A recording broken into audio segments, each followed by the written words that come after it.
आज हम एक त्रिभुज यानी ट्रायंगल, वृत्त यानी सर्कल एवं एक समांतर चतुर्भुज यानी पैरेललोग्राम का क्षेत्रफल निकालना सीखेंगे।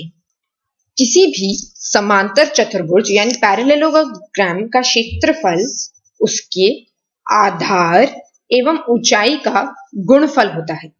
यानी इस पैरेललोग्राम का क्षेत्रफल होगा AC जो कि इसका आधार है इंटू BD जो कि उसकी ऊंचाई है। चलिए अब एक उदाहरण लेते हैं। आपका प्रश्न है कि एक समांतर चतुर्भुज का आधार 11 सेंटीमीटर तथा उसकी ऊंचाई 10 सेंटीमीटर है। अब इसका क्षेत्रफल निकालें। इसका उत्तर होगा इसका क्षेत्रफल उसकी आधार एवं ऊंचाई का गुणफल होगा जो कि है 11 इंटू 10 यानी 110 सेंटीमीटर स्क्वायर। इसी प्रकार हम किसी भी समांतर चतुर्भुज का क्षेत्रफल निकाल सकते हैं। किसी भी त्रिभुज का क्षेत्रफल उसके आधार एवं ऊंचाई के गुणफल का आधा होता है। यानी इस त्रिभुज का क्षेत्रफल है हाफ यानी आधा गुणा उसका आधार यानी BC गुणा उसकी ऊंचाई यानी AD। अब एक उदाहरण लेते हैं।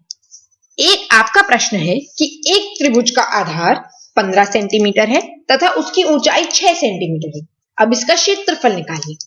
उत्तर के लिए हम उसके क्षेत्रफल निकालने के लिए हम उसके आधार गुणा ऊंचाई को आधे से गुणा करके निकालेंगे। यानी आधा गुणा 15 जो कि उसका आधार है गुणा 6 जो कि उसकी ऊंचाई है। इससे हमारा उत्तर निकलेगा 45 सेंटीमीटर स्क्वायर। किसी भी वृत्त का क्षेत्रफल होता है पाई गुणा व्यास का स्क्वायर यानी पाई गुणा व्यास। किसी भी वृत्त का व्यास होता है उसके सेंटर तथा उसके